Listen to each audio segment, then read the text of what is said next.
حضرت عمر بن خطاب رضی اللہ تعالیٰ عنہ نے فرمایا کہ میں نے رسول اللہ صلی اللہ علیہ وسلم سے سنا، ہر انسان کا دار و مدار نیت پر ہے اور ہر عمل کا نتیجہ ہر انسان کو اس کی نیت کے مطابق ہی ملے گا۔ بس جس کی ہجرت دولت و دنیا حاصل کرنے کے لیے ہو یا کسی عورت سے شادی کرنے کی غرض میں ہو، بس اس کی ہجرت انہی چیزوں کے لیے ہوگی جنہیں حاصل کرنے کی اس نے نیت کی ہے۔ دیکھا جائے تو آج کے نوجوان بھائیوں کی خواہشیں کیا ہے، کیا منزل کیا ہے؟ صرف پیسہ یا ایک خوبصورت عورت، اس کے علاوہ کوئی خواہش نہیں ہے۔ یہ امت ایک افضل امت ہے اور ہماری ذمہ داری تھی کہ ہم حق کی بات کو سنیں اور آگے پہنچائیں۔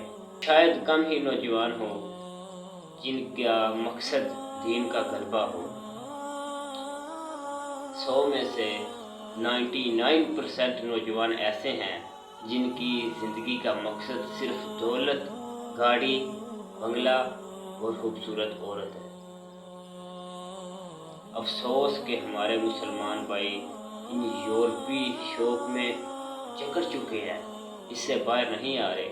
اس کی سب سے بڑی وجہ قرآن سے دوری ہے۔ وہ سبق جو رسول اللہ صلی اللہ علیہ وسلم ہمیں پڑھا کے گئے تھے وہ ہم نے بھلا دیا، ہم نے قرآن کو چھوڑ دیا، قرآن سے دوری اختیار کر لی، سنت کو چھوڑ دیا اور ہم ان مصیبتوں میں پڑ گئے، ان یورپی انداز کے پیچھے چل پڑے اور اسے ہی اپنا مقصد بنا بیٹھے۔ علامہ اقبال فرماتے ہیں، کبھی اے نوجواں مسلم تدبر بھی کیا تو نے، وہ کیا گردو تھا تو جس کا ہے ایک ٹوٹا ہوا تارا، تجھے اس قوم نے پالا ہے آغوش محبت میں، کچل ڈالا تھا جس نے پاؤں میں تاجے سرے دارا۔